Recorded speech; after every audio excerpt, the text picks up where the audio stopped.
sobre direitos humanos, crise e pandemia. É uma atividade conjunta realizada pela ADUFAL, pelo Sintufal, pela Faculdade de Direito de Alagoas, pelo Levante Popular na Juventude e pela ABJD. É uma atividade que procura tratar a questão dos direitos humanos nesse momento de crise política, econômica e sanitária que estamos vivenciando nesse momento. E nós agora estamos iniciando uma mesa para fazer uma introdução do seminário, que começa hoje, dia 23, e vai até o dia 26 de junho. Então, eu convido para iniciar a fala. Boa tarde a todos e a todas. O companheiro Ricardo Moraes, do Sintufal. Boa tarde a todos e a todas. Em primeiro lugar, gostaria de saudar aqui a todos os integrantes da ADUFAL, o professor Jailton e demais integrantes da Associação dos Docentes da Universidade Federal de Alagoas. Aproveito também a oportunidade para saudar o Arthur, que hoje representa aqui a ABJD, a Associação Brasileira de Juristas pela Democracia, a professora Elaine Pimentel, da Faculdade de Direito de Alagoas, da Universidade Federal, e a Lisane Ferro, que está aqui representando o Levante Popular. É motivo de muito orgulho para o Sintufal poder participar desse momento. Estamos nos reinventando e todas essas tarefas que têm sido desenvolvidas de forma conjunta com a ADUFAL, especialmente ultimamente com a FDA e também com a ABJD e o Levante, tem sido de muita importância para todos aqueles que compõem a direção colegiada do Sintufal e também para todos os servidores filiados do Sintufal que têm recebido essa possibilidade de conteúdo com qualidade produzido em rede pelas instituições. Então, que esse evento traga muito mais conhecimento, muito mais possibilidades para todos que irão participar desse webinário que começa hoje e segue até a próxima sexta-feira. Obrigado mais uma vez pela oportunidade de estar aqui dividindo com vocês a tela nesse momento de pandemia e que o evento seja proveitoso e que a gente possa desfrutar desse conhecimento que vai ser disseminado aqui ao longo dessas mesas durante o webinário Direitos Humanos, Crise e Pandemia. Eu devolvo a palavra para o professor Jailton, que está coordenando essa ordem, essa sequência de falas. Desejo a todos uma ótima tarde e que todos tenham a oportunidade de aproveitar essas palestras e tirar o máximo possível de tudo que vai ser ofertado aqui no webinário. Um grande abraço a todos. Obrigado, companheiro Moraes, companheiro do Sintufal. Eu passo agora a palavra ao companheiro Arthur, representando a BJD.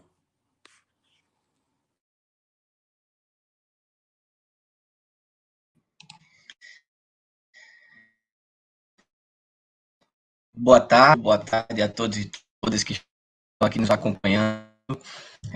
Venho aqui nessa abertura representar a Associação Brasileira de Justiça pela Democracia, que já tem algum tempo de atuação e agora com essa proximidade com a universidade, através da ADUFAL, Sintufal, da Faculdade de Direito Estudantil, aí, bem representado pela Lisane, o Levante Popular da Juventude. Então, nesse webinário de direitos humanos, crise e pandemia, principalmente diante da atual conjuntura que estamos vivenciando de flexibilização de direitos, eu tive a oportunidade de mediar um debate do webinário passado, organizado também pela ADUFAL, pelo Sintufal, pela FDA e pelo Levante Popular da Juventude, e tratávamos justamente dessas questões, né? De como questões do ambiente do trabalho foram atingidas com essa pandemia. E hoje também, já com notícias, e a professora Elaine, que é exímia pesquisadora dessa área criminal, na criminologia, que foi uma questão do CNJ, envolvendo a questão do júri, né? Do júri, a presença do réu. Então, são flexibilizações e garantias fundamentais que, nesse leque dos direitos humanos, acabam sendo flexibilizadas neste período. Então, é muito legal o debate, mais uma vez, uma grande oportunidade de aprender. E a BJD está à disposição de continuar essa parceria, que eu acredito que vem dando muitos frutos positivos, junto à DUFAL, o Sintufal, a Faculdade de Direito e o Levante. Então, são essas minhas considerações e desejo a todos e todas um excelente debate com as mesas que estão aí disponíveis. Muito obrigado.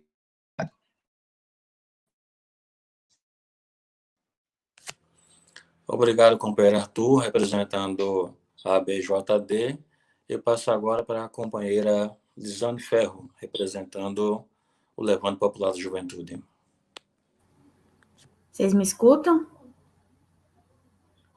Boa tarde, pessoal. Boa tarde a quem está assistindo. Professor Jailton, professora Elaine, Arthur, Morese. Primeiro falar das circunstâncias, né? Que não são do jeito que a gente tinha imaginado, como seria esses tempos, mas do prazer de estar no espaço com vocês. Eu acho que até para matar um pouco da saudade da nossa rotina, de ter reuniões e os nossos encontros.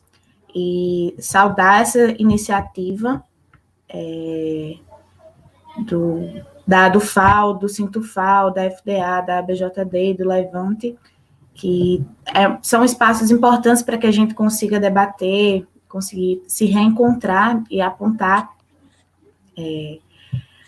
pontuações e coisas necessárias para a conjuntura que a gente está vivendo. Acho que quanto mais a gente debate sobre o que a gente está vivendo, sobre o que está sendo colocado para o nosso povo, mais a gente precisa, para que a gente consiga avançar nas nossas pautas, né? Acho que esse debate já é uma série de web seminários que vem sendo realizados, e esse sobre os direitos humanos é uma pauta muito cara para a gente, para a juventude, visto que a gente está no momento em que cada vez mais, na pandemia ou não, os nossos direitos nesse governo neofascista vem sendo atacado, e nessa pandemia fez com que ficasse ainda mais claro, ainda mais aberto esses ataques aos direitos humanos e à população e à juventude. Espero que muito em breve a gente consiga fazer esses encontros presencialmente e possamos nos reencontrar e conseguir fazer esses debates em condições melhores de pandemia e também em governos melhores. É isso, agradeço.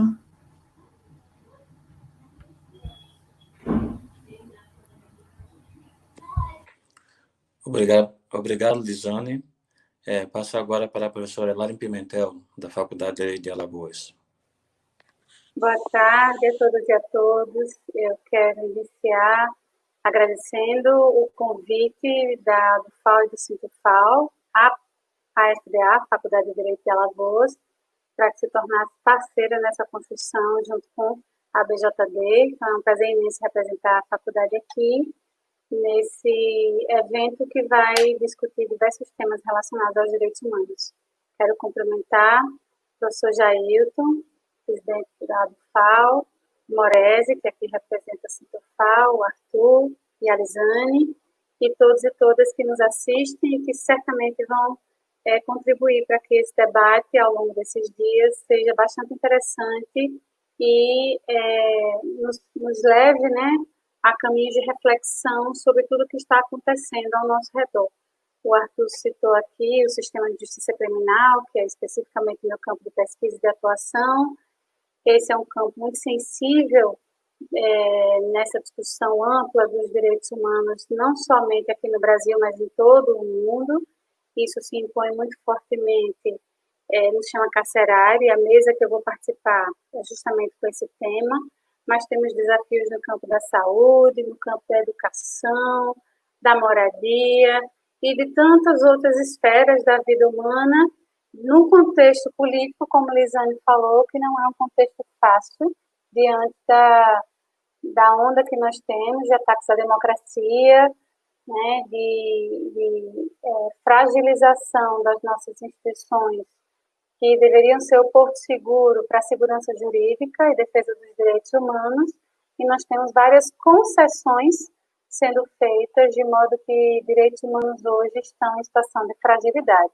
Então, o tema é extremamente oportuno e eu tenho certeza que teremos dias de reflexões bastante profundas. Então, minha saudação a todos e todas. Obrigada. Obrigado, professora Elaine Pimentel, diretora da Faculdade de Direito. Eu quero, de modo geral, falar da importância desse momento hoje, de mais um seminário que nós estamos realizando. É um seminário que se propõe a debater vários temas, que são temas que estão associados a essa conjuntura política que nós vivemos, em que nós estamos sem presidente, sem vice-presidente, sem ministro da Saúde, sem ministro da Educação, sem ministro do Trabalho, sem ministro do Esporte, da Cultura, dos Direitos Humanos. Então, é uma situação nova, em termos não só de uma crise econômica profunda, sem precedentes, mas, sobretudo, em relação a uma situação conjuntural trazida por um componente político que tem criado mais problemas do que soluções. O que a professora Elaine coloca e o que os demais colocam em relação ao momento que estamos vivendo atípico é um momento de ameaça às democracias, ameaça às instituições brasileiras, e por isso é fundamental que a universidade, que os sindicatos, que a sociedade civil organizada, que a juventude traga temas para fazer um debate efetivo em relação a esse estado de coisas e busque não só conscientizar a todos da importância desses momentos históricos, mas, sobretudo, fazer proposições, reflexões que façam com que nós saiamos desse momento de obscurantismo que estamos vivenciando nos últimos anos. É um momento de extrema intolerância, de aversão à ciência, aversão ao conhecimento, e é papel da universidade, do sindicato, das instituições, propor e fazer debates como esses. Esse seminário vai discutir juventude, mulheres, questão racial, movimento LGBT, mundo do trabalho. Então, é um seminário bastante amplo, que, como eu já tinha colocado antes, começando hoje, dia 23, vai até a sexta-feira, dia 26. É um seminário feito em conjunto com parceiros. Então, aqui, mais uma vez, eu quero agradecer a participação efetiva do Sintufal, do Sindicato dos Trabalhadores da UFAL, da ABJD, Associação Brasileira de Juristas pela Democracia, da Faculdade de Direito e do Levante Popular da Juventude. É uma construção coletiva entre trabalhadores da educação, segmento estudantil, sociedade civil organizada, que se propõe a fazer uma reflexão ampla sobre esse atual momento e não só conscientizar, mas fazer com que a gente se organize para esses momentos que são difíceis, momentos em que as pessoas estão, de qualquer maneira, bastante atordoadas com a crise da pandemia, em que a gente não encontra uma luz no fim do túnel, mas é em momentos como esse de crise que nós temos que buscar soluções, buscar caminhos e nos unificar enquanto sociedade. Então, agradeço a todos e a todas pela presença, pelo apoio, pela cooperação, e logo mais às 16 horas nós daremos início à primeira mesa, que é composta, deixa eu pescar aqui, a crise e o ataque aos direitos humanos na atual conjuntura, que vai iniciar às 16 horas, pontualmente. Então, um grande abraço a todos e a todas e que tenhamos um proveitoso webinário.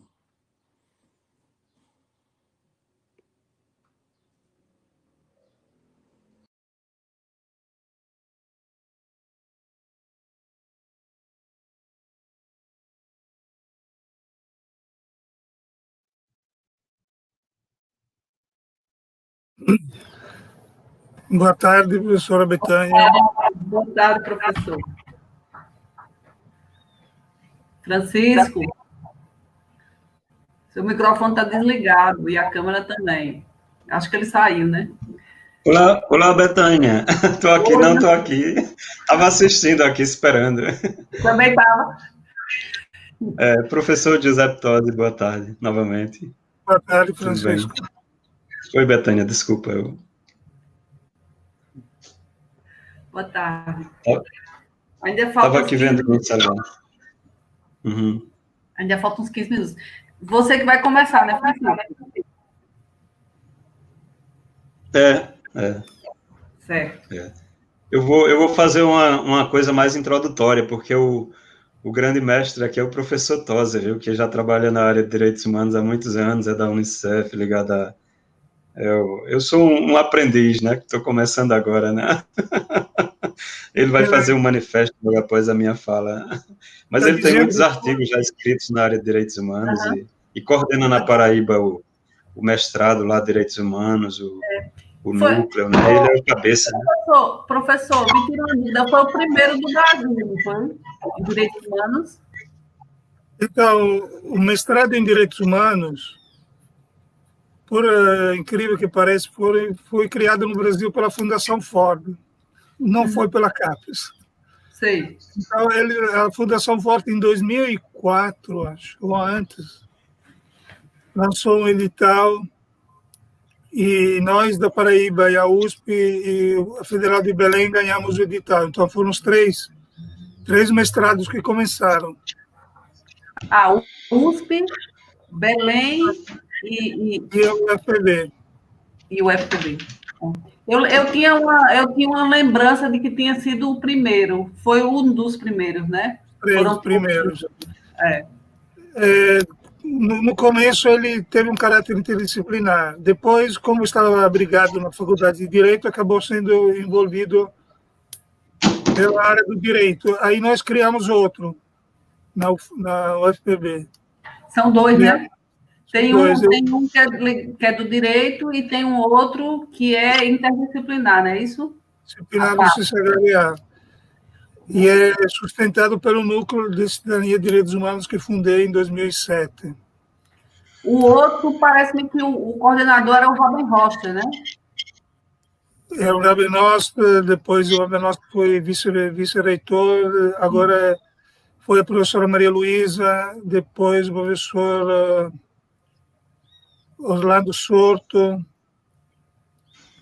teve vários coordenadores. Mas os dois estão colaborando, trabalhando junto.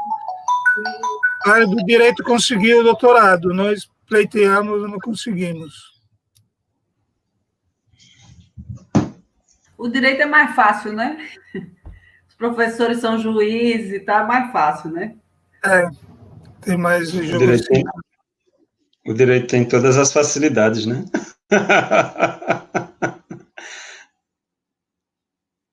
Estou aqui. Estão me ouvindo bem? Está sem microfone, Betânia.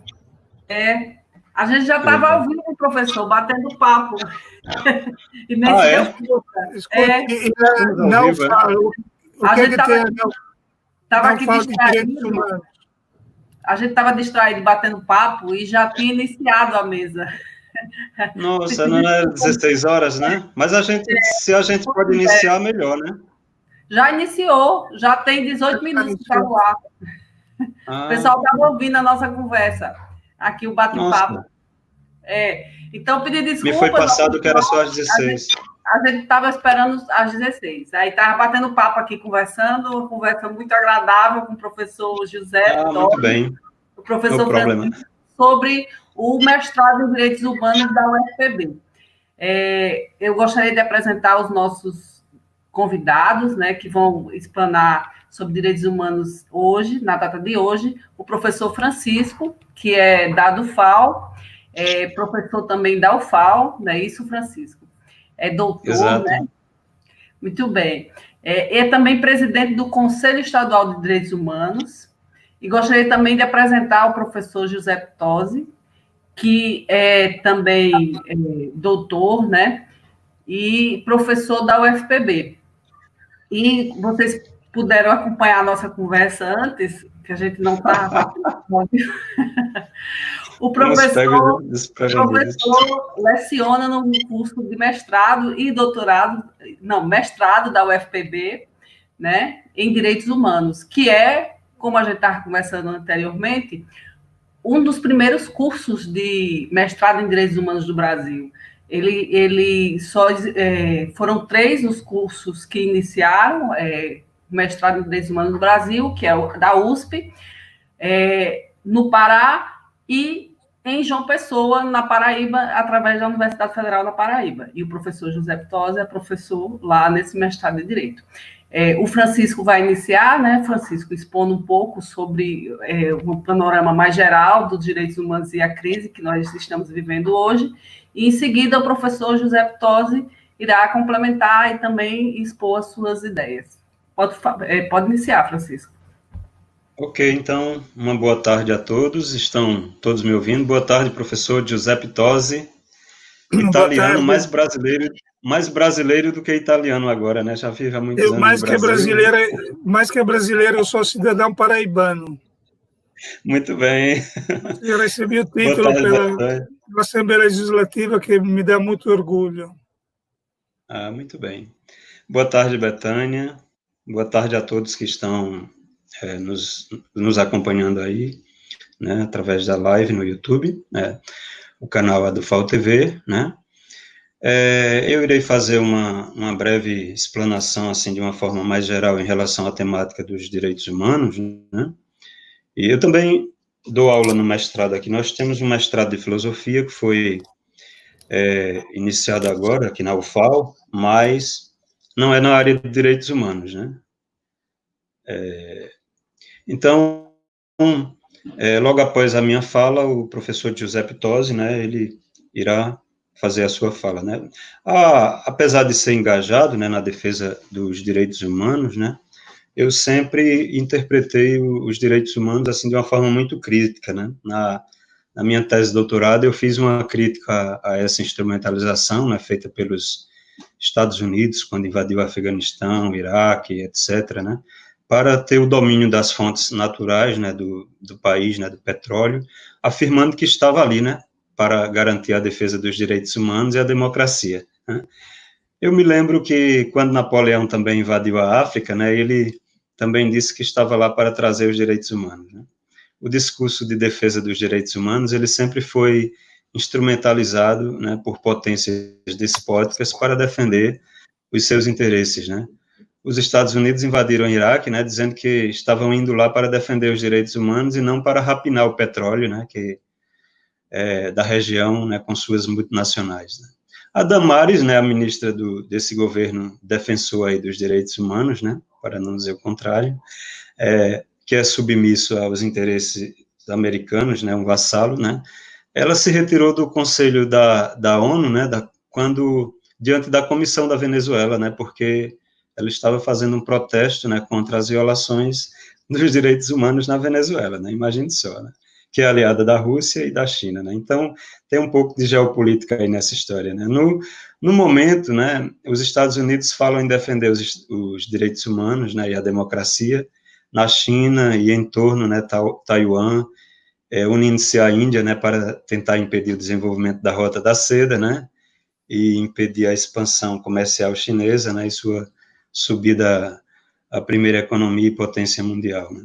Há também quem, por meio de declarações, né, a gente pode ver isso no YouTube, né, são vídeos mais antigos, né, como é o caso do atual governo, né, afirme odiar os direitos humanos, né, e ser a favor da tortura, discriminação de vários tipos, né, e em meio à pandemia opte mais pela defesa da economia, né, do que pela defesa de vidas humanas, né.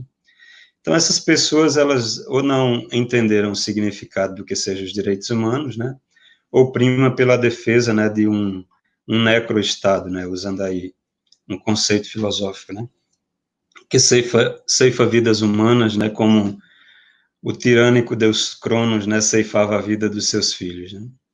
Então, mas foi sempre assim, né, que as elites brasileiras, elas trataram os antigos escravos e minorias presentes, né, em seu território, né, como objetos descartáveis, né, e elementos, né, potencialmente perigosos, né, cujo sistema repressor do Estado, né, deve tratar como se trata um inimigo externo, né.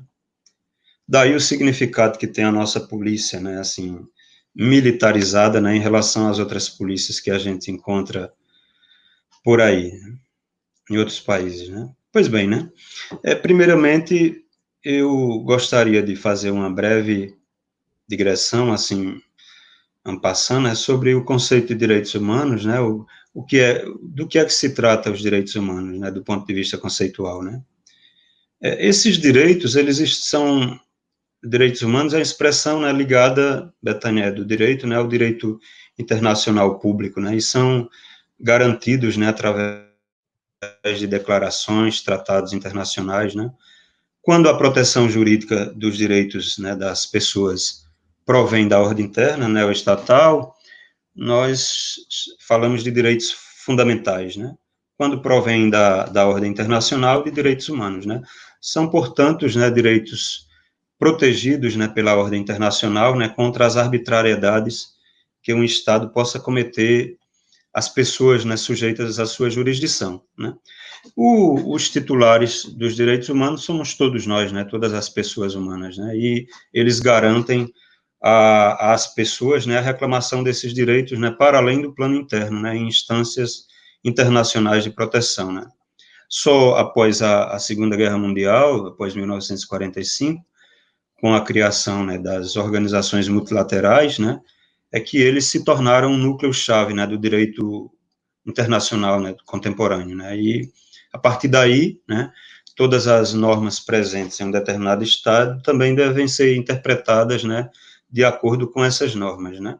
Então, passa-se, a partir daí, existir uma responsabilidade internacional, né, do Estado para com o indivíduo, né, diferentemente do direito internacional clássico, né, cuja responsabilidade era só entre Estados, né, nas guerras entre eles e tal. Então, o direito internacional público, ele também vai estender padrões, né, de proteções, né, em relação a minorias, né, povos indígenas, comunidades LGBTI, né, refugiados, e etc., né, e grupos também vulneráveis, né, mulheres, idosos, crianças e adolescentes, pessoas com deficiências, né, consumidores, etc., né. Fala-se também nesse âmbito, né, em gerações ou dimensões de direitos humanos, né, e a primeira geração, que vai ser ligada à fase dos direitos civis e políticos, né, da fase inaugural do constitucionalismo ocidental, segunda geração, os direitos econômicos, sociais e culturais que foram introduzidos, né, no constitucionalismo da época do Estado Social, né, os direitos assentados no princípio da fraternidade, da terceira geração, aqueles da quarta, né, que resultam da globalização, e da quinta, né, até tentar se falar, Habermas e outros autores, inclusive no âmbito da filosofia, vamos falar de uma constitucionalização, né, do direito internacional, ou seja, tentar uma paz do ponto de vista jurídico, né, e não mais só diplomático, né. Então, como é que se estrutura, né, essa questão do sistema internacional de proteção, né, dos direitos humanos, né? Após a Segunda Guerra, né, que ocorre a criação, né, do direito internacional dos direitos humanos, né, e também do sistema onusiano, né, da ONU, no caso, e os três sistemas regionais, né, existentes que nós temos, o europeu, o interamericano e o africano, né. Com a adoção da Carta das Nações Unidas, né, após a Segunda Guerra, então vai surgir uma nova ordem, né, internacional baseada em relações de cooperação, né, entre Estados, né. E com o estabelecimento de um sistema internacional de proteção dos direitos humanos, né, muitos Estados, né, começaram a se utilizar de artigos antinômicos, né, na Carta das Nações Unidas, como é o caso do artigo 2, o parágrafo 7, né, que fala do princípio da não ingerência em assuntos internos, né, ou para impedir determinadas ações da ONU, né, do ponto de vista doméstico, né. Esse princípio, ele também vai contrastar, por exemplo, com outro princípio, né, eu falei de princípios antinômicos, né, no caso, o capítulo 7 da Carta, ele vai falar de intervenções, né, da Carta das Nações Unidas, né, e ele também foi utilizado, né, para invadir, né, o termo, acho que intervenção aí é muito bonito, né, para invadir, né, determinados estados, né, por grandes potências, né, e se apoderar de riquezas de determinados territórios, né,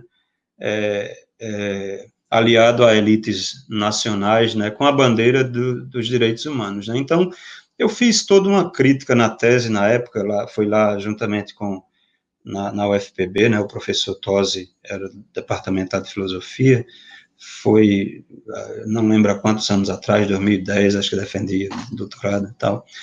Mas essa foi uma questão, né, antinômica, né, que ficou resolvida, né, na questão aqui salientada, né, na Carta das Nações da ONU, né, que tem a ver com os dois principais princípios do direito político moderno, que foi essa questão dos princípios da soberania, né, e o dos direitos humanos, né, para que os direitos humanos eles fossem internacionalmente protegidos, né, seria mister relativizar o conceito de soberania absoluta, né, dos estados, né, mas é só após a Segunda Guerra que isso é possível, né, com a criação desses instrumentos globais e regionais de proteção que vão responsabilizar os estados, né, por suas violações, né.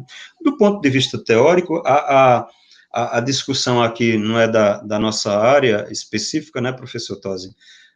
A gente tem toda uma discussão muito profunda do ponto de vista da filosofia política, especialmente, de autores como Grotius, Hobbes, né, Hegel, né, que vão destacar o papel da soberania. Por outro lado, você tem Kant, Kelsen, Bobbio, né, e Habermas, né, que afirmam que o conceito tradicional de soberania ele deveria ser relativizado, né. Na minha tese, na época, eu até fiz uma crítica, porque nós somos filósofos, e a crítica foi puramente teórica, né, discussões filosóficas, né, fiz uma crítica ao Habermas, né, que ele vai falar, inclusive, de um direito supranacional, cosmopolita, e a minha tese é sobre isso, né. E o Carl Schmitt e o seu amigo Danilo Zolo, acho que já faleceu, né, o italiano, que faz toda uma crítica, né, muito, muito profundo,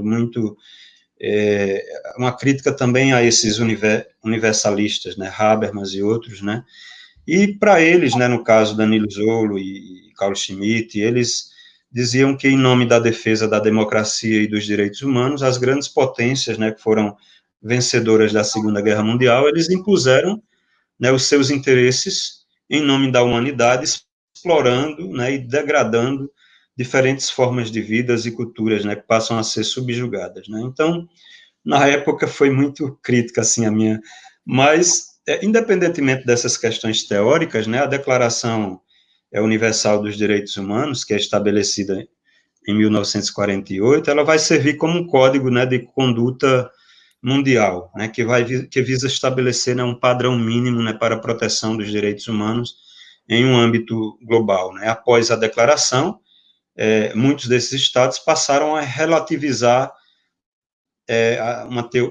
criaram uma teoria relativista, né, em relação à universalidade dos direitos humanos, né, mas na Declaração de Viena, né, a teoria relativista ela vai ficar vencida, né, porque é declarado, os universalistas aí, no caso, eles conseguem vencer aí a discussão, colocando que os direitos humanos, eles são, sim, universais, né, e que as particularidades nacionais e regionais não poderiam servir de justificação para sua violação, né. Você tem, por exemplo, a África, uma criança, uma menina que é estipado o clitóris, né, porque é um costume do país, né, dentre tantos outros exemplos, né, então, em nome da soberania, né, e outras atrocidades, né, em termos de eliminação de etnias e tal, que tudo era colocado em nome da defesa da soberania interna do país, né. Então, para atribuir conteúdo jurídico, né, à proteção também dos direitos humanos, né, consagrados na Declaração, né, da ONU, vai ser firmada, né, em 1966, dois pactos, né, que é o Pacto Internacional sobre Direitos Civis e Políticos e o sobre Direitos Econômicos, Sociais e Culturais, né. Assim, a gente não vai aprofundar aquela questão da da época do bipolarismo, né, entre russos e americanos, né, mas tem um pouco a ver com isso, ter sido feito 2 pactos, né. Então, a partir daí, o sistema global ele passou a ser assentado em mecanismos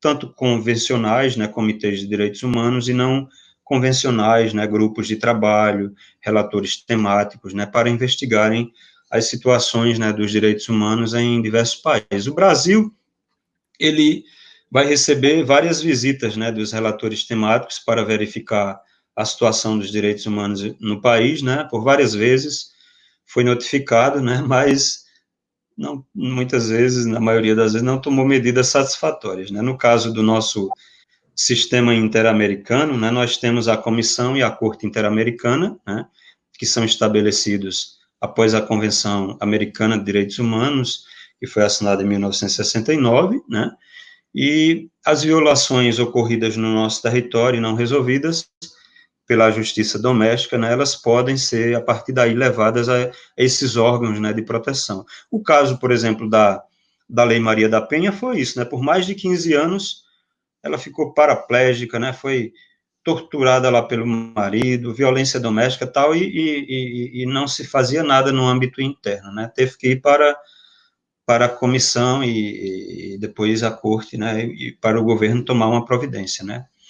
Então, o atual, em relação à comissão e à corte, né, o atual governo, ele tem negligenciado, né, ou desrespeitado as resoluções, né, da comissão e da corte, né, no trato aos direitos humanos durante a pandemia, né.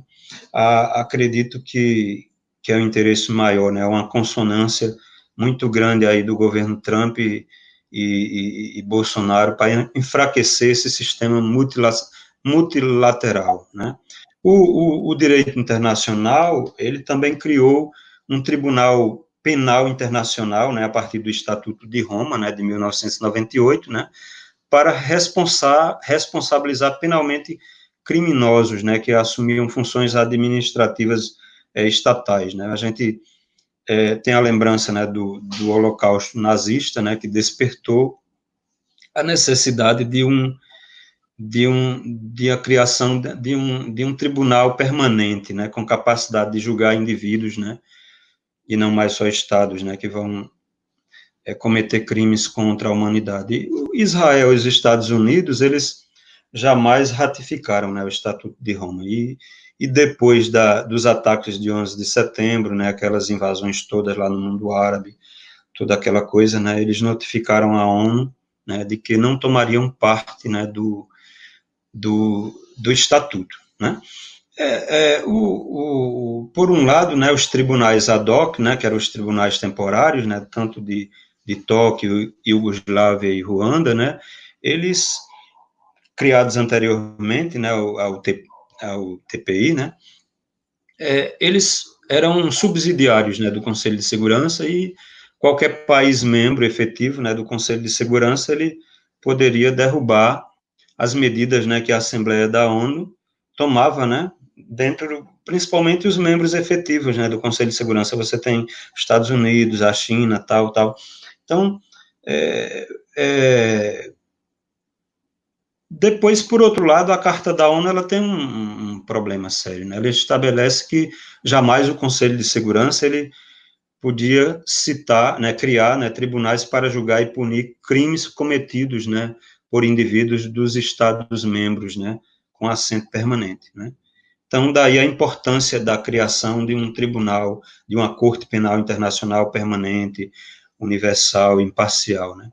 Quanto à incorporação, né, dos tratados de direitos humanos na ordem jurídica brasileira, né, nós temos a emenda constitucional, por exemplo, de 45, que ela vai, né, trazer um novo estatuto aí, que o controle de convencionalidade, né, das leis, né, para compatibilizar verticalmente, né, as normas domésticas, né, com as convenções internacionais dos direitos humanos. E aí, né, tem um problema no Brasil, né, e na América Latina, mas no Brasil especialmente, porque as leis de anistia promulgadas pelos estados latino-americanos, né, durante as transições democráticas, né, da ditadura para o período democrático, elas vão ser consideradas inválidas, né. No Brasil, quem quem comandou os processos de transição, né, foram grupos ligados aos próprios agentes, né, políticos interessados, né, em esconder crimes, né, durante a ditadura, né. No Brasil, ele vai optar pelo esquecimento, pela anistia, né, dos crimes, né, perpetrados, né, durante a ditadura, né, dificultando que aparecesse a verdade, né. O Brasil, então, para a Corte internacional, né, a jurisprudência da Corte, né, que leva em conta essa questão, né, ela vai considerar, né, inconvencional, né, não é inconstitucional, né, porque aqui a gente não está falando da norma magna, né, da Constituição, mas da Convenção, né, então, e vai, inclusive, dizer que, afirmar, né, que a reconstrução da memória, né, do passado, né, ela deve ocorrer independentemente dessas leis, né, de anistia em vigor. Mas, infelizmente, né, diferentemente da Argentina, né, do Chile, do Uruguai, Peru, né, que até o momento, né, lá foram julgados, né, os criminosos. Aqui não houve condenação criminal, né, dos agentes do Estado brasileiro, né, que violaram os direitos humanos, né, na ditadura, né. E mesmo tendo sido depois instituída uma Comissão Nacional da Verdade, né, com a finalidade de esclarecer as violações durante o período, né, se eu estiver enganado, alguém depois me corrija, né, mas, né, foi também criado, né, o Conselho Nacional de Direitos Humanos, né, é incrível porque o primeiro Conselho de Direitos Humanos, né, e a implantação, né, e a adesão a tratados internacionais foi feito durante a ditadura, né, assim, como uma coisa, uma fachada internacional, né, então, mas na nossa época, né, foi criado, acho que em 2014, me parece, né, com a implantação da política nacional, né, de direitos humanos no país, né, devido ao retorno da democracia, né, em 1995, né, é implantado o Conselho Nacional de Direitos Humanos, né, e uma política voltada à proteção de direitos humanos no país, né. Então, foram publicados 3 versões, né, do Programa Nacional de Direitos Humanos, o PNDH, as 2 primeiras elaboradas, né, durante o governo FHC, e a última no governo Lula, né, daí em diante a proteção passou oficial, né, no país, né. Estou sendo chamado aqui a atenção de que eu tenho que ir concluindo, né, me permitam só concluir a fala, né, assim, em relação ao Conselho Nacional de Direitos Humanos, tem uma questão que eu queria tratar, né, porque ele ainda está um pouco de desacordo com os princípios de Paris, né, que talvez não entre nessa questão, né, porque tem representantes do Poder Executivo, né, que participam com direito a votos, né, nas suas sessões deliberativas, né, isso retira um pouco a independência, né, necessária ao funcionamento do Conselho, né, eu estou concluindo, né. Também no Brasil, né, nós temos, além do Conselho Nacional, dos Conselhos Regionais, do qual eu faço parte, a Betânia também é membro, né, nós temos o Ministério Público, né, a Defensoria Pública, né, e a Polícia Judiciária, né, que é a Polícia Federal, a Civil também. São instituições que são autorizadas, né, constitucionalmente, né, a defesa, né, dos direitos humanos, né, dos cidadãos, né. Eu tinha uma partezinha para concluir, mas eu acho que depois, sobre a questão das violências, né, contra do Estado que deveria promover e proteger os direitos humanos, e que, infelizmente, é o que mais viola, né, na nossa época, porque nós vemos aí a questão, tem todo um discurso atual sobre a questão da desmilitarização da polícia, né, que vem à tona atualmente, que seria um tema profundo, acho, só para uma live, eu acho que muito interessante com agentes, né, não é que ninguém está aqui contra a polícia, pelo contrário, né, a polícia tem muita gente, inclusive tem alunos na UFAL que são oficiais, tem uma preocupação com os direitos humanos, né, mas tem uma banda podre também, assim, né, mas apesar de toda essa rede, né, de defesa dos direitos humanos, né, nós temos no Brasil gravíssimas, né, violações de direitos humanos, né. A crise pandêmica, né, e a crise política em que nos encontramos, ela tem acirrado essas violações, né, miséria, desemprego, feminicídio, né, diversas formas de preconceito, né, racismo, violência policial, corrupção, etc., né, e a permanência desse governo, né, que se coloca contra tais direitos, né, aliado a interesses internacionais, né, para total exploração da nossa força de trabalho, riquezas, né, direitos estes que vêm sendo extintos, né, através de reformas trabalhistas, né, previdenciárias, etc., reformas, né, que beneficiam, né, apenas o capital internacional e as elites, né, internas atreladas a ele, né.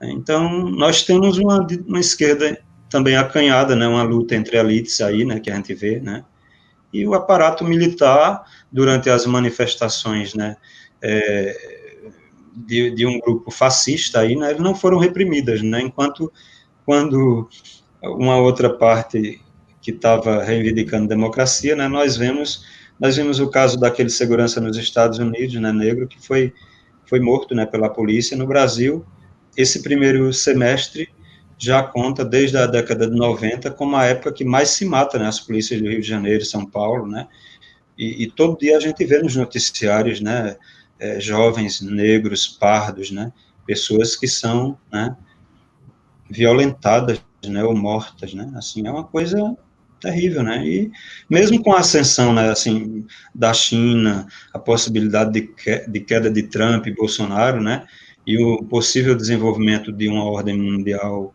multilateral, né, eu acho que as perspectivas, elas não são muito boas, né, porque o pessoal foca muito no Bolsonaro, mas são direita lutando contra a direita, né, para ver quem fica com o poder, né.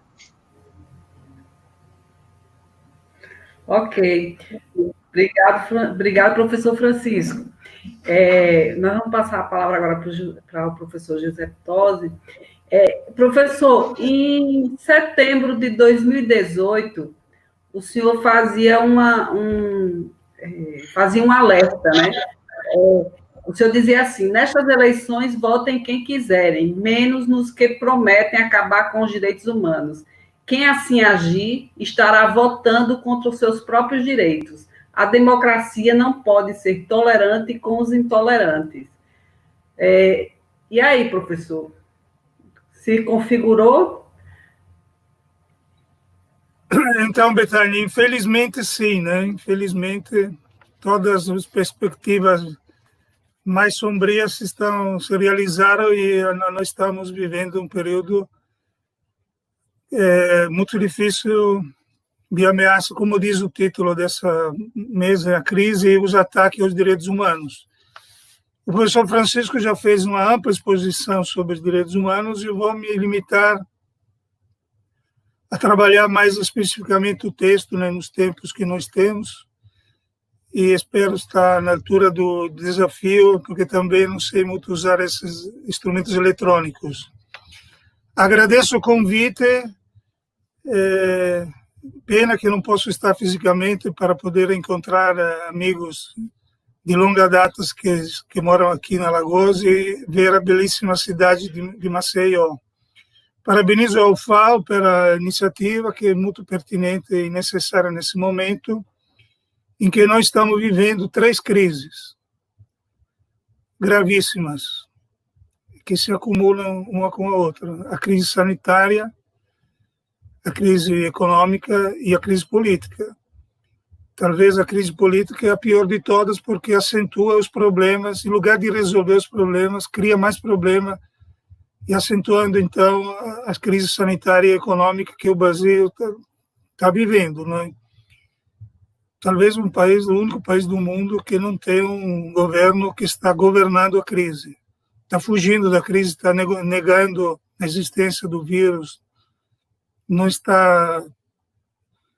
Nunca vi, às vezes eu vejo a TV italiana, a TV espanhola, francesa, os presidentes, os primeiros ministros se dirigem à nação, organizam um gabinete de crise, tomam iniciativas, discutem, falam com a população. Nós não temos nada disso. Porque sabemos que o presidente do governo nunca governou para o país inteiro, mas só para uma parte do país. Por outro lado, precisamos reconhecer que o governo Bolsonaro não foi fruto de um estelionato eleitoral. Nunca Bolsonaro escondeu as suas reais intenções, a sua ideologia, e o que ia fazer é assumir a presidência. Quem votou nele sabia o que estava fazendo, né? Um candidato que apoiou o impeachment da presidenta Dilma, exaltando um torturador, não está escondendo o jogo, está mostrando tudo que ele seria capaz de fazer, né?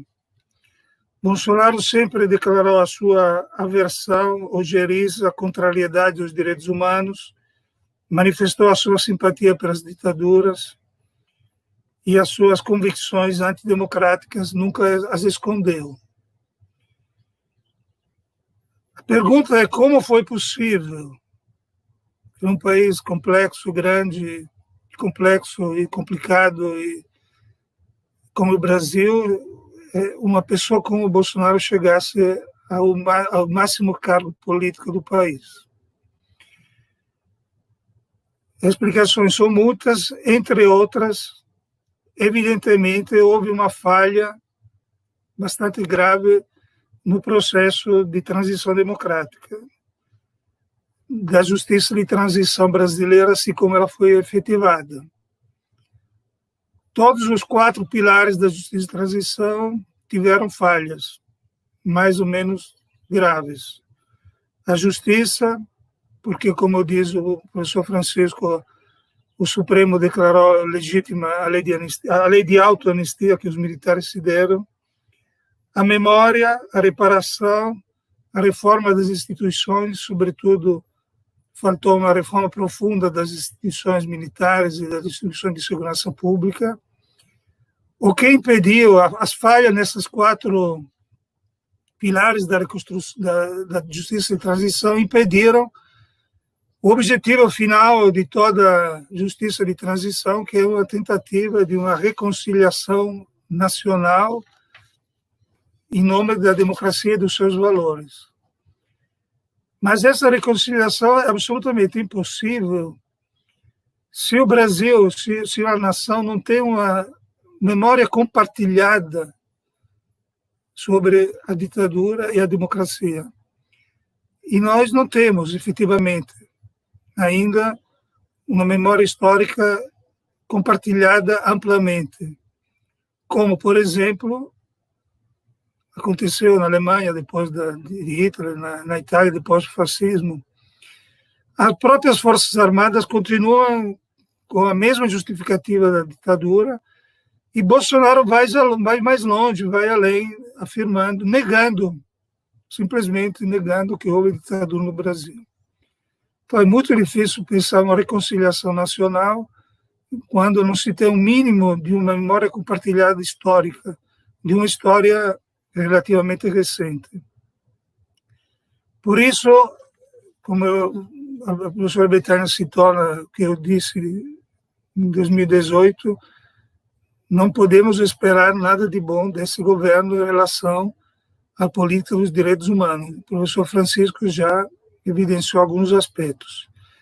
É pensando nisso que, em 1978, durante a campanha eleitoral, junto com o professor Gilmar Bedin, da Unijuí, do Rio Grande do Sul, elaboramos um manifesto em defesa dos direitos humanos, considerando que os direitos humanos são uma conquista civilizatória que está ameaçada. E, se me permitem, eu vou passar a ler trechos desse manifesto para depois abrir a discussão. Eu tenho quantos? 10 minutos?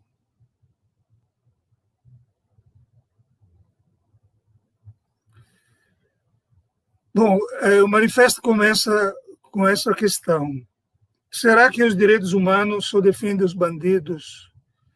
Que os direitos humanos são só para os humanos direitos? Que os direitos humanos só defendem quem não presta? Que bandido morto é bandido bom, é bandido morto? Será que isso é verdade ou é mentira? É mito ou realidade? Para responder, vamos traçar brevemente algumas características dos direitos humanos. Os direitos humanos não são de esquerda ou de direita, pelo menos não deveriam ser, né? Porque são os alicerces da nossa Constituição e do nosso Pacto Social. são o padrão mínimo de uma convivência civilizada. Sem os direitos humanos se volta à barbárie do estado de natureza de Obesiana Memória. Os direitos humanos defendem e protegem todos os brasileiros e todas as brasileiras. Os direitos humanos defendem, sim, os bandidos, porque o bandido perde a liberdade, mas não a sua dignidade. Os direitos humanos defendem os policiais, porque a polícia, por sua natureza, por sua função, é defensora dos direitos humanos.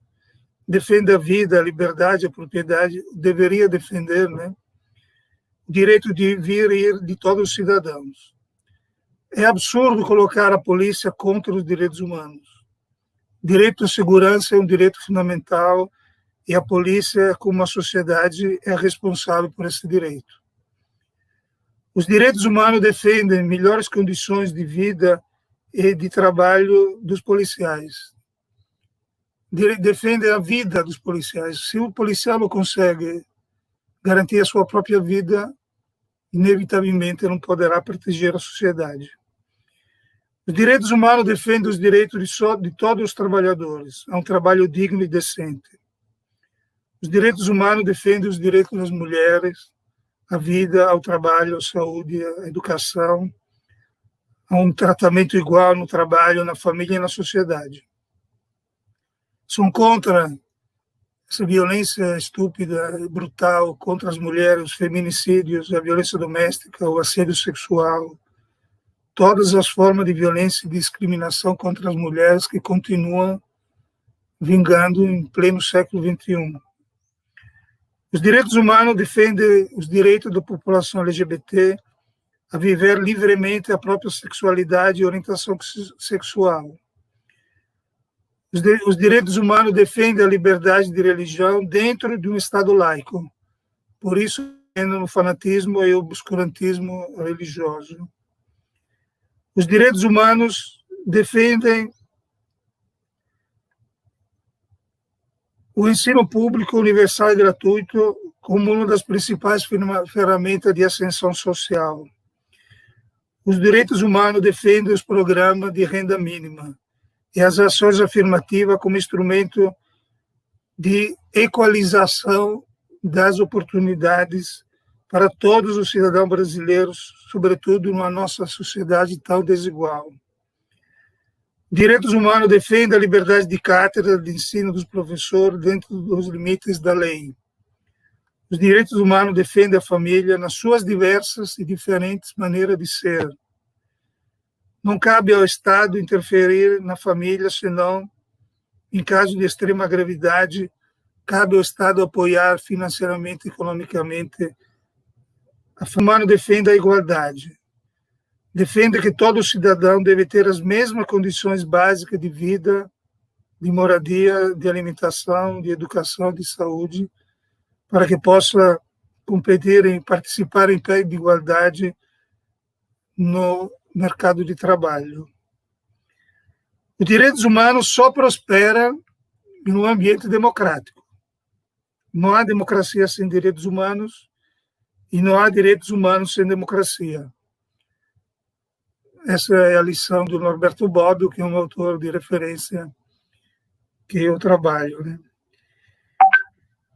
Naquele livro dele, A Era dos Direitos, e O Futuro da Democracia, e todas as obras de Bobbio estão ao redor dessa definição, né? Os direitos humanos, defender o Estado Democrático de Direito significa defender a vontade da maioria, mas também o respeito das minorias. Os direitos humanos são, por sua natureza, inclusive surgiram assim, são contra os estados autoritário e totalitário e as ditaduras, e que promovem a tortura e consideram o opositor político como um inimigo a ser exterminado e não como um adversário a ser respeitado, que amanhã poderá se tornar governante, a oposição se tornar governo. Os direitos humanos defendem a democracia e as alternâncias de governo. Isso é muito importante porque o que se está espalhando no Brasil é essa ideia de que o opositor não é um adversário, é um inimigo, contra o qual se tem que lançar uma guerra, e as guerras são para exterminar.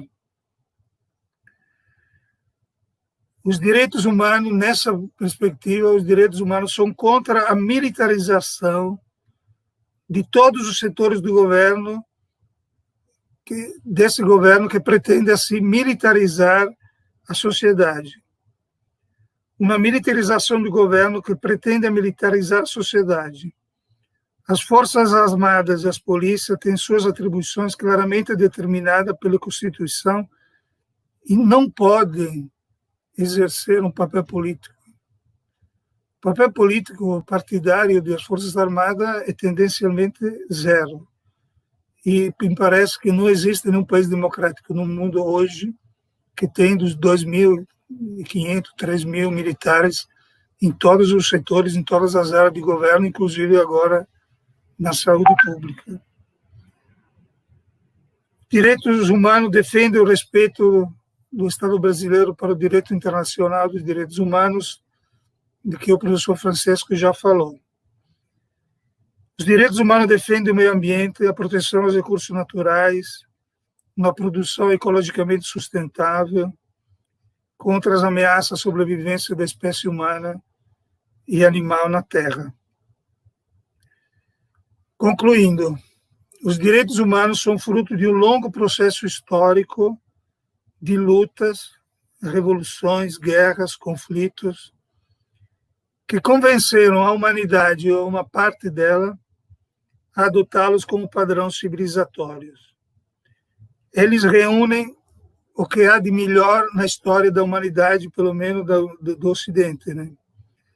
A liberdade, a igualdade e a fraternidade.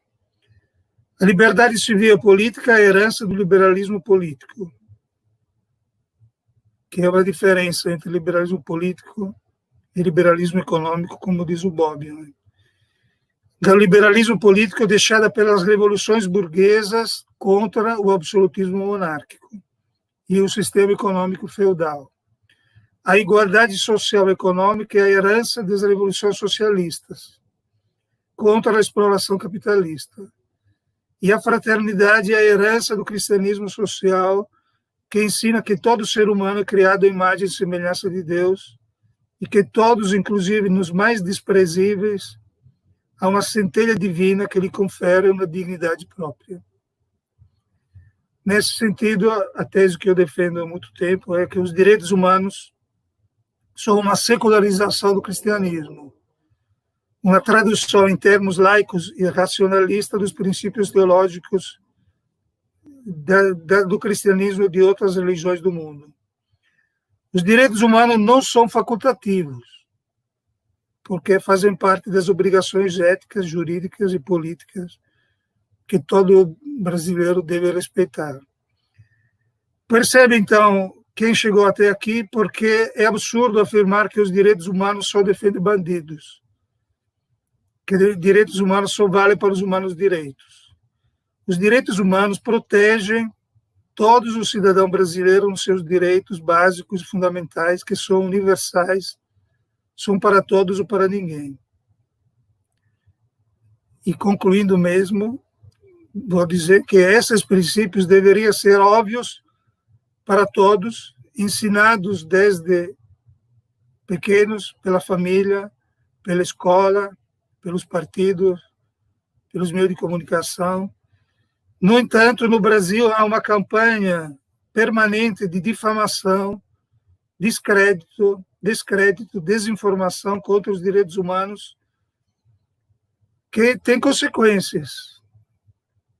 Uma recente pesquisa do Ipsos mostra que em 28 países do mundo, 60% dos brasileiros consideram que os direitos humanos defendem pessoas que não prestam, que não precisam. A democracia tem um calcanhar de Aquiles.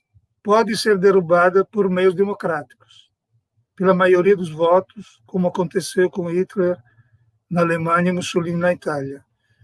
Não se deixe, fazer um apelo aqui, talvez que não sirva para os presentes, não se deixem seduzir pelo discurso de ódio que atribui aos direitos humanos a culpa por todas as mazelas que o país atravessa.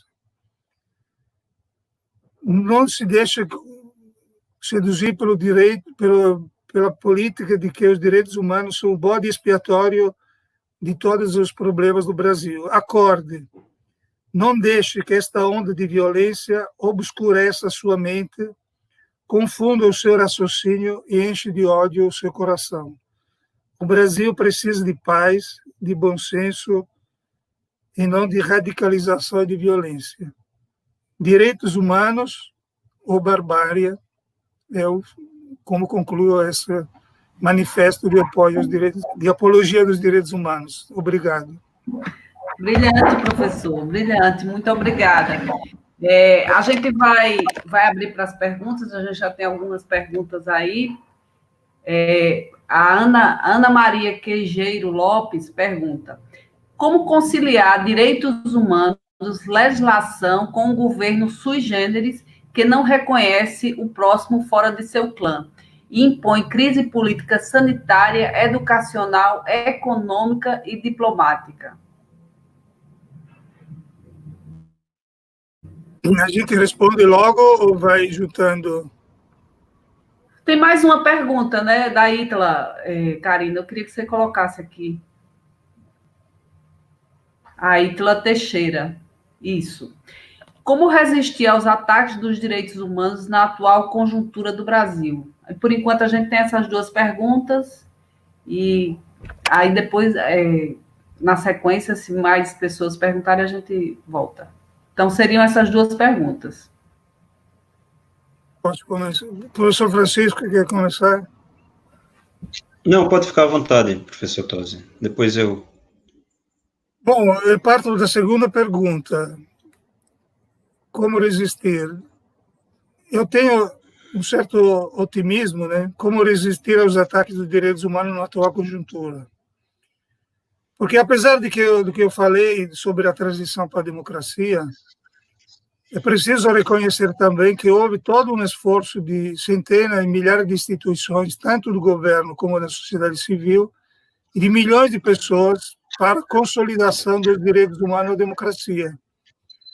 E eu penso somente, já que estamos num ambiente acadêmico, a todo o esforço que foi realizado pelas universidades públicas e privadas para difundir a cultura, a educação e direitos humanos nos grupos de pesquisa do CNPq, nos centros, nos mestrados, nos cursos de especialização, nos programas de extensão universitária. Em 2016, ainda conseguimos fazer um levantamento de 39 universidades. Hoje é impossível, porque esse movimento se espalhou em quase todas as universidades brasileiras. E não vejo, e essa webconferência é um exemplo disso, não vejo como isso, vejo isso como algo irreversível.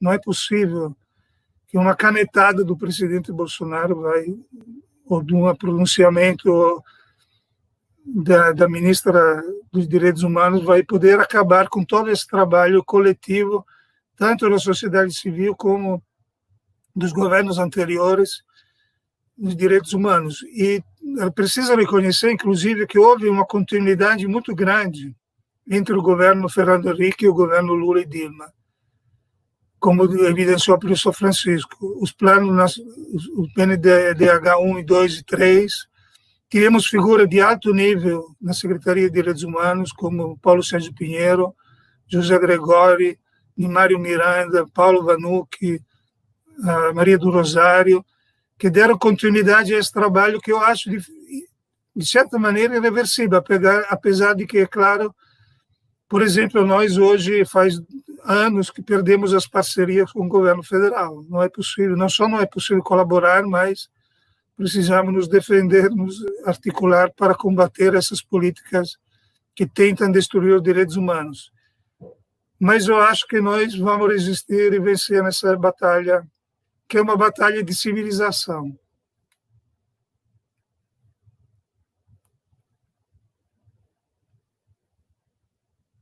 Professor Francisco, quer complementar? Eu acho que sou um pouco mais pessimista, talvez, do que o professor Tosi, né? Eu gostaria de cumprimentar, tem algumas pessoas aqui, antes de responder a pergunta, né? O professor Teles, né? Fernando Teles, o ex-presidente, né? Um dos grandes aqui do Conselho Estadual de Direitos Humanos, está assistindo a nossa live, né? Professor Alberto Viva Flores, né? Dentre outros, né? Eu, como tenho colocado, né, em algumas outras lives, né, Betânia, eu tenho uma visão muito pessimista, né, em relação a esse governo, né? Eu acho que ele veio, né?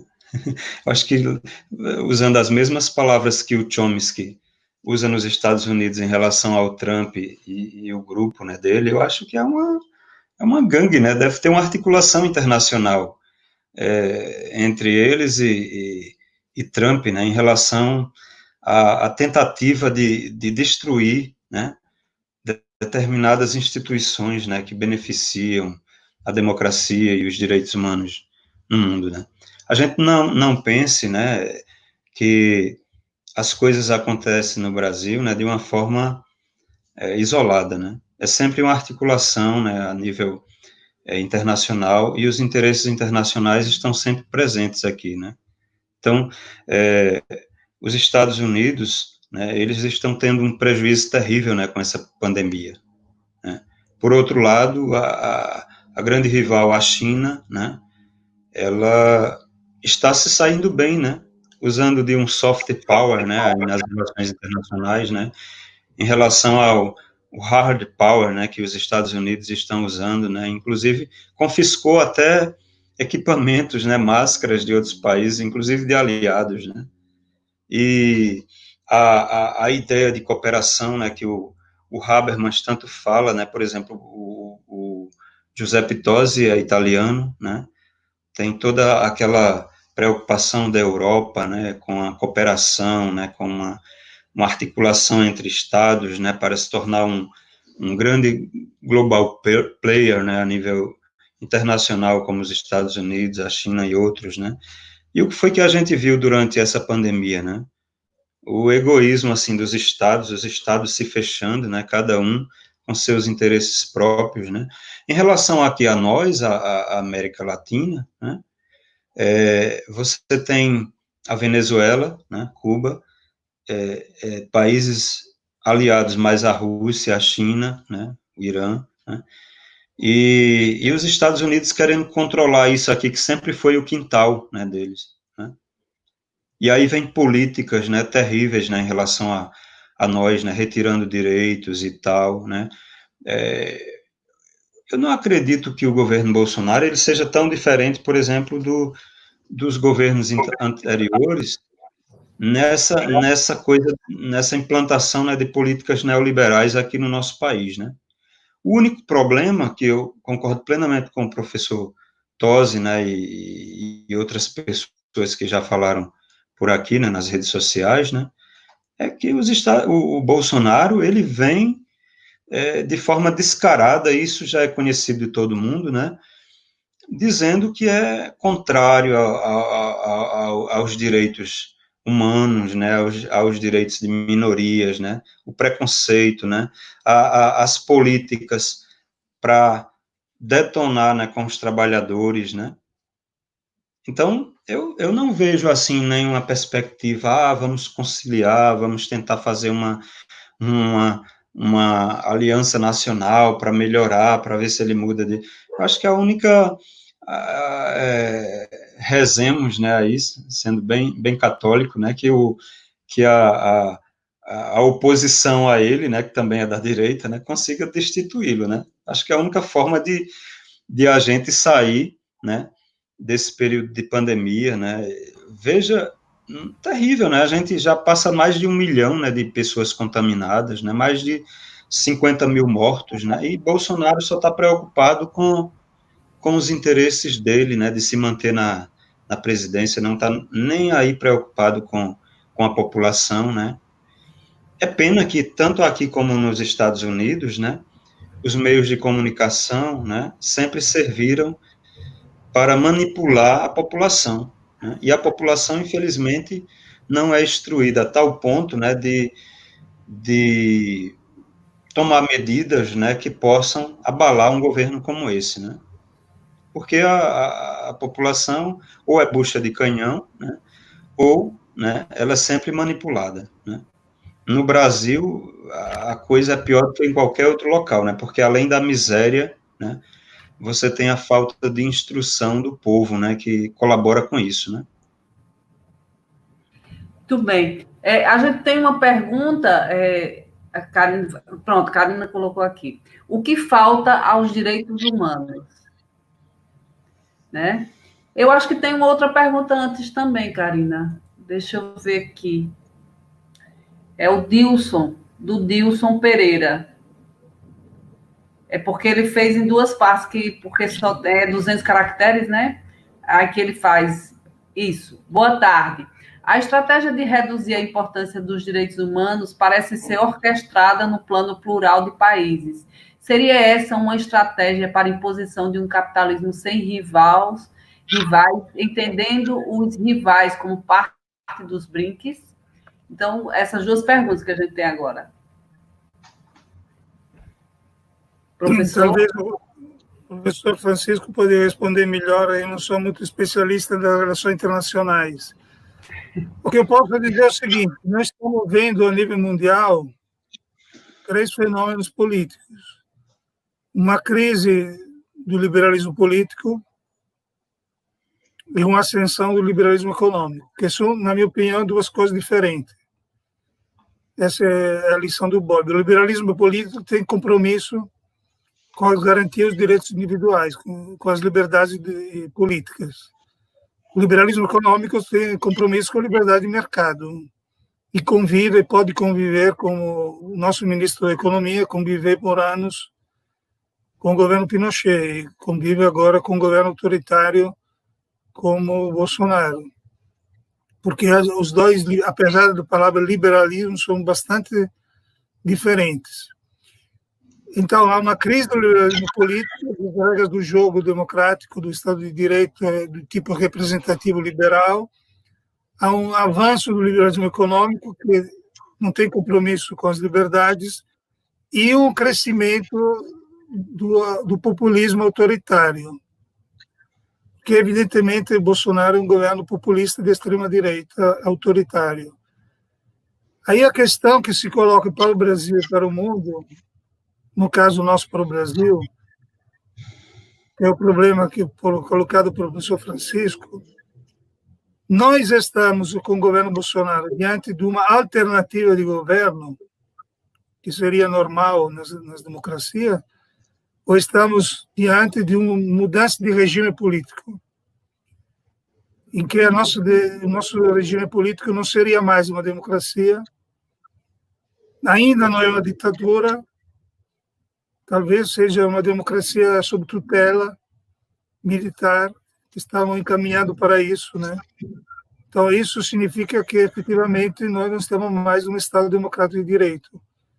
Isso é uma ameaça, esse governo é claramente uma ameaça aos direitos humanos, não só por aquilo que faz, mas também por aquilo que deixa de fazer, né? Deixa de proteger os direitos ao meio ambiente, as minorias, as periferias, os pobres, etc. Então, dependendo da resposta a essa questão, eu tendo a ser otimista no sentido de que se as regras do jogo democrático foram respeitadas, a roda da história gira. Então, pode esse governo... Eu concordo com o professor Francisco que o governo Bolsonaro não tem nenhuma aptidão para... Nunca governou o Brasil, né? Sempre governou por uma parte do Brasil. Então, é um governo que não governa, de fato, está pouco interessado com os problemas estruturais desse país e vai deixar grandes estragos. e que precisamos derrubá-los. Da confiança que a democracia possa ter os anticorpos e a roda possa voltar a girar mais favorável no futuro próximo.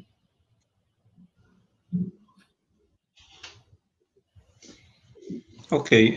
Em relação à pergunta da mesma pergunta do Dilson, né, Pereira, né, se a estratégia de reduzir a importância dos direitos humanos parece ser orquestrada, né, num plano plural de países, né? E se seria essa uma estratégia para a imposição de um capitalismo sem rivais, entendendo os rivais, né, como parte dos BRICS, né?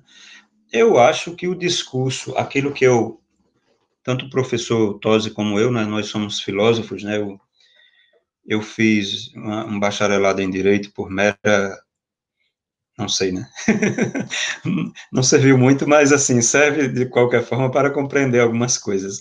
Mas, veja, eu sou professor também na graduação e do mestrado de Filosofia na UFAL, né, mas a disciplina, embora a disciplina também seja Filosofia Política e Jurídica, né, mas, veja, em relação aos Estados Unidos, né, e a defesa que ele faz dos direitos humanos, digamos assim, aí toda essa criação da ONU, né, pós-Segunda Guerra Mundial, né, depois você tem os 5 países permanentes, né, do Conselho, que sempre foram os mesmos, né, e por mais que o Brasil, na época de Lula e outros países, quisessem participar também do Conselho de Segurança, já que são países estrategicamente interessantes, assim, a sua participação nesse Conselho, né, para, inclusive, defesa dos direitos humanos e das violências locais, né, e tal. Eu acho que o discurso, mas jamais eles abriram espaço, né, e sempre quando foi conveniente, né, os Estados Unidos dificultou, né, que, por exemplo, a própria ONU, quando estava, por exemplo, em Ruanda, né, na década de 93, a população Hutu matou 1 milhão, mais ou menos, de Tutsis, né? Tem filmes, inclusive, sobre isso, até Ruanda e tal, outras coisas. Você vê pessoas sendo eliminadas a paulada, tiro, pedrada, vizinhos, ex-amigos, né, pessoas, uma coisa, mulheres, crianças, gente, coisa terrível, né, uma barbárie, né, e a ONU estava lá, mas precisava digamos assim, do sinal verde bastava um desses países do Conselho de Segurança ser contra os Estados Unidos ou qualquer outro, para a ação não ser efetivada, né, então, e a gente vê que as vidas humanas são desprezadas, né. Por outro lado, como coloquei, né, quando era necessário intervir, entre aspas, né, ou invadir determinado país que tinha riqueza, petróleo em jogo, né, eles iam lá, né, intervinham, né. Eu acho a criação dessa rede internacional que vem da ONU, né, perpassando as articulações locais, né, na Europa, na África, né, no mundo árabe ainda está se estruturando isso, né, na Ásia não foi aceita, né, por conta dessas críticas que são feitas aos direitos humanos, né, e uma série de outras. Mas eu acho extremamente positivo, por exemplo, essa estruturação de um conselho a nível internacional. Extremamente interessante a visão, por exemplo, de um autor como Habermas, quando fala disso, né, do ponto de vista teórico, né, e tal, e a esperança que se tem, né, de criar uma estrutura supranacional, né, para medidas, né, contra países antidemocráticos, né, que lutam contra os direitos humanos, né. Mas você veja, no caso, os Estados Unidos, eles tiveram um determinado interesse. A visão que eu tenho hoje é que, por exemplo, isso parece que atrela ou dificulta, né, os reais interesses que estão em jogo, não só dos Estados Unidos, né, mas de outros países, né, como a própria China e outros, né, que têm interesse, né, por exemplo, do ponto de vista econômico, né, criar aquela rota lá da seda, né, e desenvolver toda aquela região, né, e se tornar a grande potência econômica, né, e política, né, e os Estados Unidos, a gente vê que ele está sendo prejudicado nessa história, né, com a pandemia, né, e o governo Trump, você vê os assessores deles falando, né, que o cara é extremamente estúpido, ignorante, né, não sabia nem onde é que ficava a Venezuela, outras questões geopolíticas, né, ele não tinha a menor ideia, né, assim, e é um indivíduo que está lá no trono, né, do mundo, da superpotência mais poderosa, né, militarmente, né, politicamente, né, e eles estão articulados, né, com outros governos aí que eu considero criminosos, né, para, eu acho que, tentar destruir, né, essas políticas, né, de direitos humanos, porque elas prejudicam, né, os reais interesses. Imagina um tribunal penal internacional, né, onde os Estados Unidos, Israel, né, e todos esses outros países que não ratificaram fizessem parte, e uma estrutura supranacional que pudesse chegar a julgar, né, ter uma corte e até, inclusive, exércitos próprios, né, do ponto de vista supranacional, para tomar medidas, né, contra criminosos e potências super fortes, inclusive como os Estados Unidos, né? Então, eu acho que os BRICS, ele está sendo desestruturado, né? Você tem Bolsonaro aqui no Brasil, não sei, posso estar até enganado, né? Dependendo da mudança de governo, pode ser que a coisa retorne, né? Como em épocas passadas, né, onde esses países articulados com a China, né, que acaba criando um banco poderoso e tal, mas você vê, os Estados Unidos estão, por um lado, na América Latina, se articulando com Bolsonaro, né, faz parte, né, dos BRICS, a Índia lá, por outro lado, com um governo extremamente conservador, como é o governo da Índia atual, né, que está prejudicando lá os paquistaneses que ficaram no território, né, e a pandemia está sendo uma coisa triste do ponto de vista dos direitos humanos para essas populações, né, que ficaram lá, e tentando, né, criar um atrito da Índia com a China, né, para impedir essa rota aí da seda, né, que a semana passada ele anunciou que boa parte dos militares, parece que 10 mil, iriam sair, né, da Alemanha, né, por ter aderido à Rota da Seda, né. Em vários lugares do mundo, né, ainda tem tropas, né, americanas, desde a época da Segunda Guerra Mundial, né, e concluindo, né, eu acho que o tempo, né, já estão me pedindo aqui, essa discussão, ela precisaria de muito tempo, né, para a gente formular melhor, né, as ideias a respeito, né, então eu acho que é uma coisa que no final de uma live seria muito difícil, né, de dar uma resposta segura quanto a isso, né. Ok, Dilson. Então, obrigado, Francisco. Pessoal, a gente tem uma outra mesa às 19 horas, a gente vai ter que encerrar por aqui, não vai dar tempo de colher mais algumas perguntas, né, responder mais algumas perguntas por conta disso. A gente pede desculpas, mas, infelizmente, a gente não tem mais tempo. Esse debate, como o Francisco disse, poderia durar, eu acho que várias horas, né? Depois a gente volta para discutir a questão internacional, porque realmente é muito importante. Professor, só para encerrar, eu acho que a gente não poderia deixar de falar sobre o que está acontecendo no mundo nesse momento, que é esse caso que ocorreu o assassinato do George Floyd nos Estados Unidos, né? Eu acho que isso para nós que somos militantes de direitos humanos, é uma coisa que a gente não pode deixar de conversar nesse momento, né? Que está acontecendo essa onda no mundo todo, e também essa rebelião no mundo todo, né? As pessoas não estão mais tão, digamos assim, conformadas com essa situação de exclusão, né? E esse racismo estrutural. Aí eu passo a palavra primeiro para o Francisco, para as considerações finais. Se puder, Francisco, falar um pouco sobre essa questão também do racismo, e depois, em seguida, ao professor José Pitosa. Eu passaria a palavra ao professor Tosi, né? Depois eu faria as considerações finais, né? Já que eu estava falando, pode ser? O professor pode ficar à vontade, viu? Desde já, um abraço, viu? Muito obrigado pela participação na live. Eu que agradeço. Eu queria só dizer o seguinte, que vivemos um momento muito difícil, muito angustiante.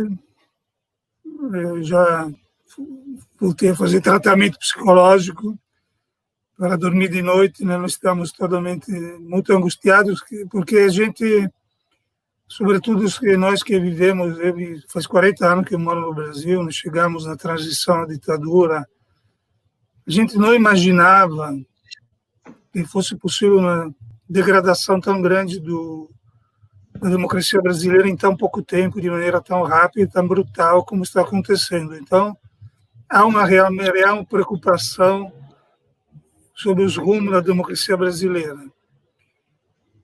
E eu espero que a democracia tenha um calcanhar de Aquiles, efetivamente, como eu falei, mas também tem os seus anticorpos, né? Como a professora Betânia falou, nós precisamos resistir, tem várias formas de lutar, de resistência, e a sociedade brasileira está resistindo, né? Sobretudo os jovens, que são os mais prejudicados, né? Eu já fiz a minha parte, já estou pensando em me aposentar o próximo ano, mas a juventude vai encontrar uma conjuntura muito difícil para poder se firmar nos seus direitos, nas suas garantias. O grande perigo que eu vejo é que essa militarização, não se explica a presença tão maciça dos militares, porque o Estado de Direito nasce de um pacto em que a sociedade civil entrega o direito de portar as armas ao Estado e anda desarmado. Mas, na medida em que esse direito é exercido contra a própria população, a democracia acaba. Nós estamos, dificilmente, acredito que tenha as condições para um golpe militar de tipo clássico, mas nós estamos vivendo um período de uma tutela militar, de uma tutela de um proliferar e de uma contiguidade perigosa da política com as milícias, com o mundo que é obscuro, que onde tem policiais militares, ex-militares, criminosos, que têm relações com a política, que pode se tornar algo que nós italianos conhecemos muito bem, que é a máfia, né? A máfia. Então, essa é a grande questão. Se se respeitam as regras do jogo, a democracia permite alternâncias. Mas se usa o argumento da força, a democracia não tem como se defender, né? Então, resistir, lutar, fazer atividades como essa para mostrar a nossa inconformidade, a nossa resistência, a nossa indignação, e não deixar que essas forças que são minorias no país prevaleçam. Muito obrigado. Eu também concordo, né, com o professor Tosi, né? Eu acho que a gente não pode ficar de braços cruzados, né? Infelizmente, a gente não pode sair às ruas, né, e nem estimular as pessoas a fazer isso, né? Nos Estados Unidos, né, houve uma revolta muito grande. Você tem os negros lá, né? Eles são, além de discriminados, né, vítimas de violência, e você tem um desemprego enorme agora, uma série de problemas que precisaria de uma análise mais meticulosa a respeito, né? Mas eu acho que o Brasil, a situação é mais complicada ainda, né? Porque aqui a repressão é tanta, né? E a gente parece que normalizou a coisa, né? Lá,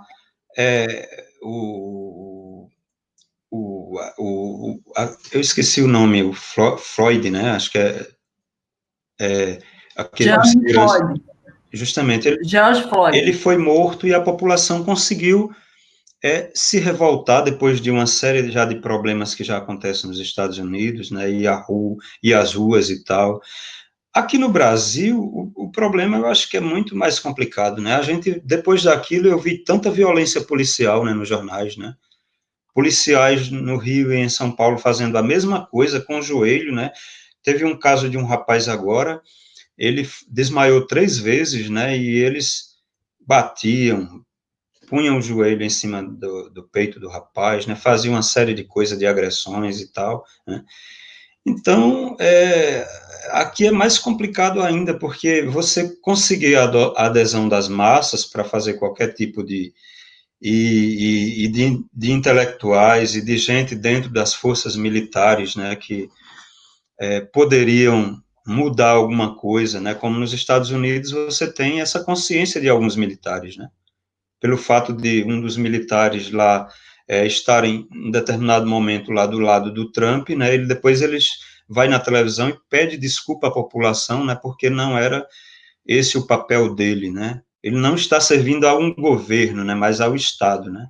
Aqui as pessoas não têm nem consciência, né, dessas questões, né, mas eu acho que a gente também não pode cair no desânimo, né, e como diz o professor Giuseppe Tosi, né, a gente tem que colocar a boca no trombone, né, fazer o que é possível, né, do nosso ponto de vista, né, e nunca ficando isolado, né, sempre procurando os partidos políticos, né, o conselho, a igreja, seja lá onde tiver pessoas que tenham um determinado nível de consciência, né, e de articulação, né, como esse nosso simples momento, né, que nós estamos fazendo aqui, né, uma live e tal, mas a gente não pode ficar calado, né, eu acho que a opinião pública, ela ainda deve ter alguma força, né, para prevalecer, né, do ponto de vista nacional e internacional, né, para que se mude um governo como esse, né, porque é um atraso dos piores, né,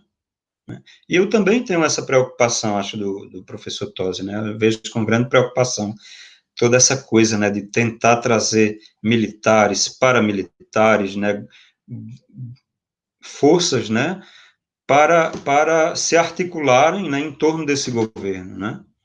Eu espero que a gente consiga virar uma página, né, e ainda consiga,